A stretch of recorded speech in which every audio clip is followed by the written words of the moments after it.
ஒவ்வொரு மாதமும் 3 மில்லியனுக்கும் அதிகமான பார்வையாளர்களை சென்று சேரும் எங்களது 3 சேனலிலும் உங்கள் நிறுவனத்தை விளம்பரப்படுத்த வேண்டுமா? கீழே உள்ள எண்ணை தொடர்பு கொள்ளுங்கள்.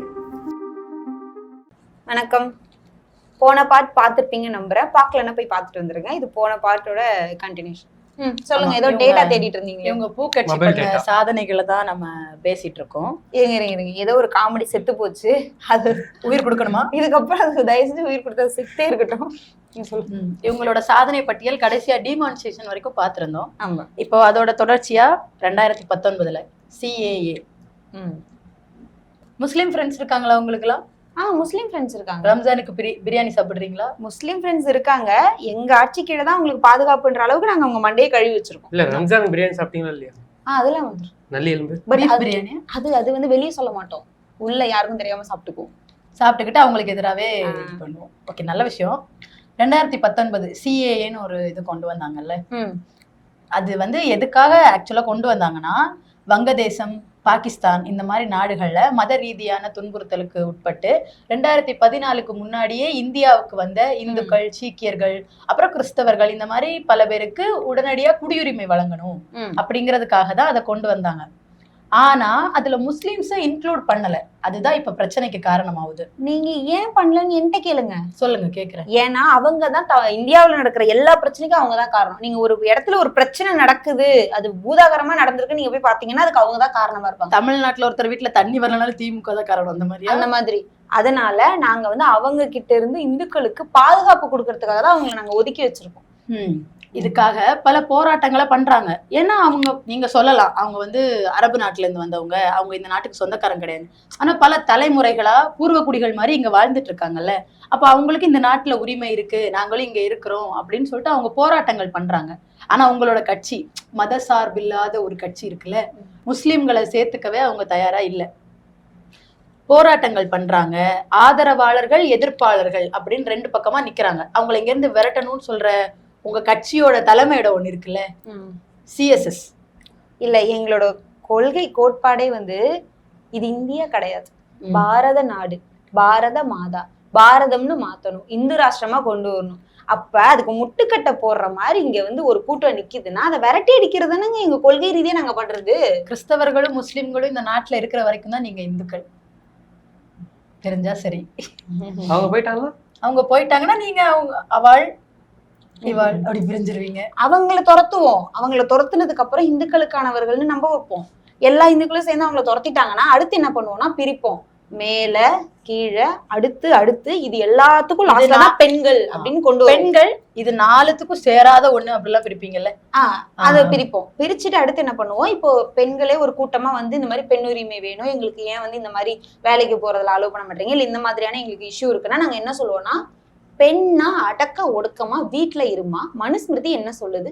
பெண்களை வீட்டுல இருக்க சொல்லுது, கணவனுக்கு தொண்டு செய்ய சொல்லுது, இறைவனுக்கு தொண்டு செய்ய சொல்லுது. நீ என்னத்துக்கு பேக்க மாட்டிக்கிட்டு சுடிதாரை போட்டுக்கிட்டு ஜீனை போட்டுக்கிட்டு நைட்ல வர வேலைக்கு போயிட்டு திரும்ப வீட்டுக்கு போற, என்னத்துக்கு நீ புரட்சி பண்ற, வீட்டுல இருந்து அடுப்பு ஊதுன்னு வீட்டுக்கு அனுப்பி வைப்போம். இந்த மாதிரியான நல்ல விஷயங்கள்லாம் நாங்க அடுத்து உங்க ஆட்சியில தான் நடக்கும். கண்டிப்பா அடுத்து பண்ணுவோம். 10 வருஷத்துல பண்ணிடுவோம். நீங்க போக வேண்டியதானே, ஜீன்ஸ் போட்டு வேலைக்கு வரீங்க, போயிடுவோம். அப்போ போயிடுவோம். எதிர்ப்பாளர்கள், ஆதரவாளர்கள் இவங்களுக்குள்ள வந்து கல்லெறிதல் அப்படிங்கிற மோதல் தொடங்கி பெரிய கலவரமாயி 50க்கும் மேற்பட்டவங்க இறந்து போயிடுறாங்க. பண்ற எல்லா விஷயத்திலயும் ஒரு உயிர்காவு வாங்கிடுறீங்களே, அது எப்படின்னு தெரியல.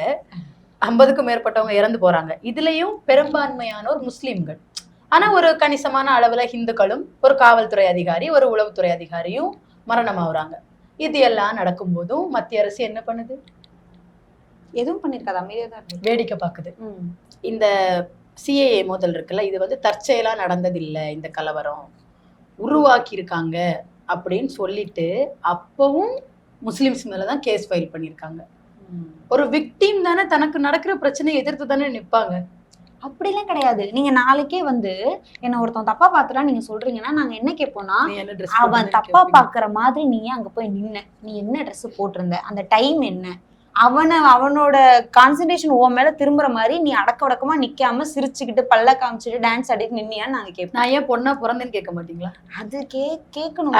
எப்படி அடுத்தடுத்து இந்துக்களை உற்பத்தி பண்ணணும்னா பெண்கள் வேணும்ல, அதுக்கு மட்டும் நாங்க யூஸ் பண்ணிப்போம். ஓ சரி, நல்ல எண்ணம் உங்களுக்கு. ஓகே, இது ஒரு பிரச்சனையா இருக்கிற அடுத்தது வருது டெல்லி கலவரம். ம். டெல்லி கலவரமும் சேம் மத கலவரம் மாதிரி தான். மதத்தை வச்சு அரசியல் பண்றதுக்கு எங்க கத்துக்கிட்டீங்க? அது வந்து ரத்தத்திலேயே ஊறி போச்சு. உங்க தலைமையிட மதத்தானே உங்களுக்கு சொல்லி கொடுக்குது ஆமா. சிஎஸ்எஸ். டெய்லி காலையில 4 மணிக்கு எந்திரிச்சு நாங்க இதெல்லாம் கத்துக்கிறோம். காலைல எழுந்து டீ தானே குடிப்பீங்க? சிஎஸ்எஸ்னா கம்ப்யூட்டர் சயின்ஸ் கிளாஸ். இந்த தம்பியை மட்டும் தயவு செஞ்சு யாரும் கமெண்ட்ல திட்டாதீங்க, மன்னிச்சிருங்க. உங்கள் ஓட்டு எனக்கு. டெல்லி கலவரத்தையும் இதே மாதிரிதான் பண்றாங்க. அங்கேயும் திடீர்னு ஒரு மோதல் ஏற்படுது. எல்லாம் நடக்கும்போது முஸ்லிம்ஸ் மேல, சமூக ஆர்வலர்கள் மேலயும் 2 இஸ்லாமிய மாணவர்கள் மேலயும் கேஸ் ஃபைல் பண்றாங்க. இவங்க தான் தூண்டிட்டாங்க. ஏன்னா பாதிக்கப்பட்டவங்க எப்படி இது பண்ணாங்கன்னா, போலீஸ் வேடிக்கை பார்க்குது, அவங்க ஒரு குறிப்பிட்ட மக்களுக்கு சப்போர்ட் பண்றாங்க, எங்களுக்காக கேட்க மாட்டேங்கிறாங்க, கலவரத்தை போலீஸ் வேடிக்கை பார்க்குதுன்னு அவங்க கம்ப்ளைண்ட் பண்ணதுனால இந்த முஸ்லிம் மாணவர்கள் மேலையும் சமூக ஆர்வலர்கள் மேலையும் போலீஸ் குற்றப்பத்திரிக்கை இது பண்றாங்க, இவங்க தான் இதை தூண்டுனாங்க அப்படின்னு. இது ஒரு கலவரம். இது உங்க சாதனை பட்டியல்ல அடுத்தது. இதுக்கு அடுத்து இந்திய அரசியலமைப்பு சட்டத்தோட பிரிவு 21 ரைட் டு பிரைவசி. ஓகே, அது இந்த நாட்டுல இருக்கா? பிரைவசி எல்லாருக்கும் இருக்கு. பிரைவசி வாட்ஸ்அப்ல கூட லாக் போட்டு தான் யூஸ் பண்றீங்க. ஆனா பிரைவசி டிஸ்ப்ளே தான் ஒட்டி யூஸ் பண்றேன்.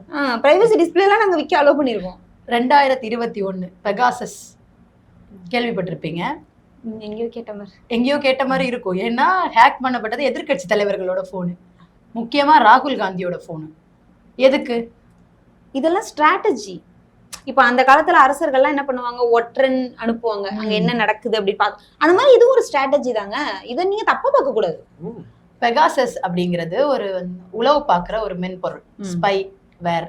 சரியா? அதை வந்துட்டு எங்க இருந்து வாங்கியிருக்காங்கன்னா இஸ்ரேல்ல இருந்து வாங்கியிருக்காங்க. இஸ்ரேல் கிட்ட இருந்து அது மட்டும் தான் வாங்குறோம் நீங்க நினைக்கிறீங்களா? ஏகப்பட்ட விஷயம் அங்கிருந்து வாங்குறோம். அதுவும் இல்லாம பாலஸ்தீன்ல ஏகப்பட்ட குழந்தைகளை கொண்டு குவிக்கிறதுக்கு நம்ம வந்து நிறைய கொடுத்துட்டு இருக்கோம். அந்த பாவம்ல நம்ம இதெல்லாம் பாரத் மாதா செய்ய சொன்னதா? இது எல்லாமே நம்ம கணக்குல தான் பாவம்னு தெரிஞ்சதான் செய்றீங்க. அந்த இஸ்ரேலை சேர்ந்த என்எஸ்ஓங்கிற ஒரு நிறுவனம் உருவாக்குனதுதான் இந்த மென்பொருள். அந்த நிறுவனம் என்ன சொல்லுதுன்னா, பல நாடுகளோட அரசுகளுக்கு தான் நாங்க இதை விற்பனை பண்றோம் அப்படின்னு சொல்றாங்க. இங்க பாதிக்கப்பட்ட பத்திரிகையாளர்கள், சமூக ஆர்வலர்கள், எதிர்கட்சி தலைவர், குறிப்பா ராகுல் காந்தி எல்லாரும் என்ன சொல்றாங்கன்னா, எங்களோட போன் ஹேக் பண்ணப்பட்டிருக்கு, அதுக்கு நீங்க ஒரு விசாரணை பண்ணியே ஆகணும் அப்படின்னு ஒரு பாதிக்கப்பட்டவங்க இடத்துல இருந்து வாய்ஸ் ரைஸ் பண்றாங்க.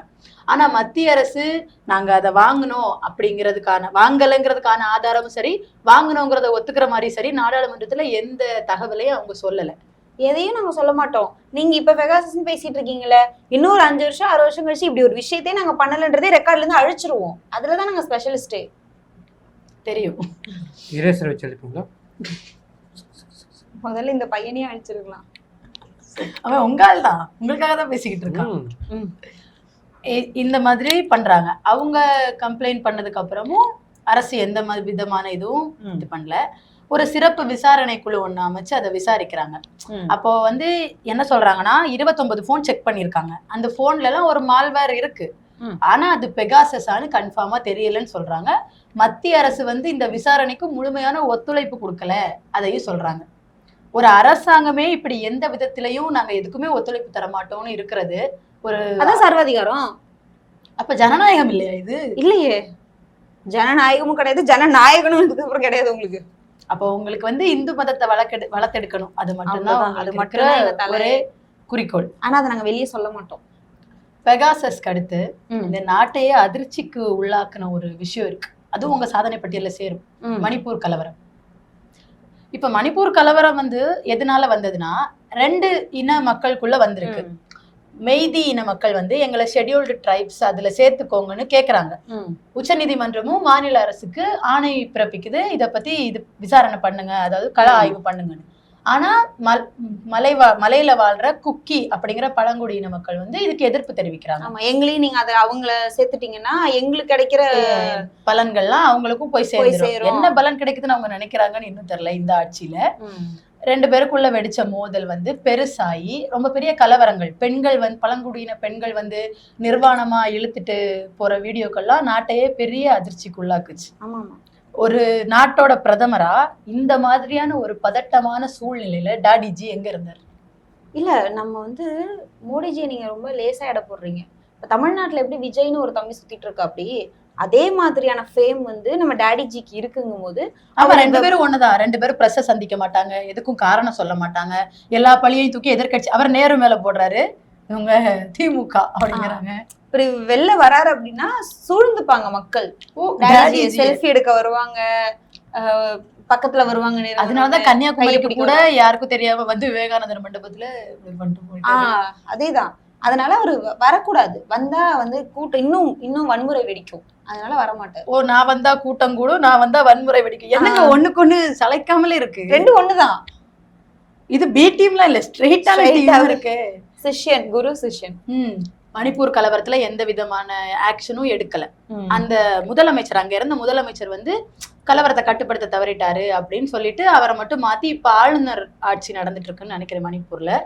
அந்த மக்களுக்கு இது வந்து ஒரு வெறும் இடஒதுக்கீடு பிரச்சனை மட்டும் கிடையாது. 2 இனத்துக்குள் நடுவுல நடக்கிற பிரச்சனை. அந்த மணிப்பூரோட புவியியல் அமைப்பே 2ஆ பிரிஞ்சிருக்கிற மாதிரி இருக்கு. இன்னும் அந்த மக்கள் வந்து வீடுகளுக்கு திரும்ப முடியல, இருக்காங்க. அவங்க படிப்பு என்ன ஆகுறது, அவங்களோட தொழில்கள் என்ன ஆகுறது, அவங்களோட சொந்த வளர்ச்சி என்ன ஆகுறது, இப்படி இருந்தா ஒரு மாநிலத்தோட வளர்ச்சியே என்ன ஆகுறது. இதை பத்தி எல்லாம் எங்களுக்கு கவலை கிடையாது. எங்களுக்கு வந்து நாங்க ஷெட்யூல் பண்ணபடி அங்கங்க கலவரம். ஆனா வர்ற சட்டமன்ற தேர்தல், தமிழ்நாடு சட்டமன்ற தேர்தலில் எங்களுக்கு ஓட்டு போடுங்க, நாங்க அப்படியே பண்ணிடுவோம். மணிப்பூர் மாதிரி ஆக்கிடுவோம்ல. இது தமிழ்நாடு. அது ஆக்குறோமா இல்லைன்னு மட்டும் பாருங்க. நான் திருப்பி சொல்றேன், இது தமிழ்நாடு. ஆக்குறோம். அதுக்குதான் ஹார்ட் ஒர்க் பண்ணிட்டு இருக்கோம். ஓகே, கொஞ்ச நாள்ல வடக்கு நாடா தமிழ்நாடு வடக்கு நாடா. தமிழ்நாடுக்கு நல்ல பேர் யோசிச்சுட்டு இருக்கோம். தமிழ்ல, தூய தமிழ்ல. தமிழ்நாடு நல்ல பேர் தானே? இல்ல அது எங்களுக்கு பிடிக்கல, ஏன்னா தமிழ்னு வருது. ஓ, ஹிந்தி நாடு தமிழா இருக்கு, ஹிந்து ராஷ்டிரான்னு எங்களுக்கு பேர் வச்சிருவீங்களா? யோசிச்சுட்டு இருக்கோம். இந்த மணிப்பூர் கலவரம் இது எதுக்குமே எந்த இதுவும் பண்ணல. ஒரு ஆளுங்கட்சியா குஜராத் கலவரம் நடந்தப்போ குஜராத்ல முதலமைச்சர் உங்க டாடிஜி தான்.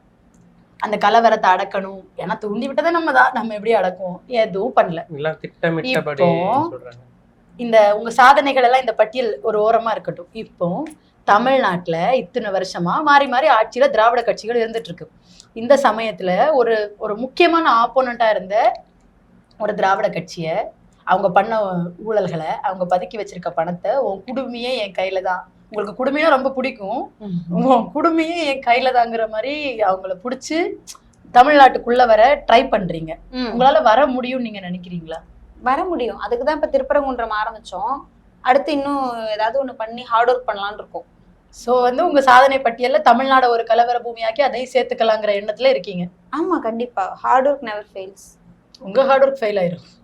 ஃபெயில் ஆகாது மேபி. ஏன்னா நீங்க வந்து கொஞ்சம் கொஞ்சமா உங்களோட அஜெண்டால வெற்றி பெற்றுட்டு வர்ற மாதிரி தெரியுது. ஏன்னா நீங்க இங்க ஒருத்தர் புதுசா முதல்ல ஒரு கட்சியை பிடிப்போம், அவங்கள 2ஆ பிரிப்போம், அதுல ஒருத்தவங்களை வந்து ஒண்ணு கட்சியவே எங்களுக்குள்ள சேர்க்க வைப்போம், இல்லைன்னா கட்சியவே கழிச்சிட்டு ஓட வைப்போம். அதுக்கப்புறம் இவங்க கட்சிக்கு வந்து ஆதரவு கொடுப்போம், அதுக்கப்புறம் அவங்கள ஜெயிக்க வைப்போம், ஜெயிச்சதுக்கு அப்புறம் அவங்கள துரத்தி விட்டுட்டு நாங்க உட்காருவோம், அதுக்கப்புறம் அந்த கட்சியவே மொத்தமா முடிச்சு விட்டுட்டு நாங்களே உட்காந்துருவோம். அதுக்கப்புறமா கொஞ்சம் கொஞ்சமா சின்ன சின்ன ஃப்ராடுத்தனமா பண்ணி எல்லா தேர்தலையும் நாங்களே ஜெயிச்சிருவோம். அதுக்கப்புறம் பாருங்க, ஒரே நாடு ஒரே தேர்தல் கொண்டு வந்து அதுக்கப்புறம் தேர்தலே வரவிடாம பண்ணிடுவோம். அதுக்கப்புறம் நாங்க தான். அதனாலதான் மாநில சுயாட்சி எங்களோட முழக்கத்துல ஒண்ணா இருக்கு.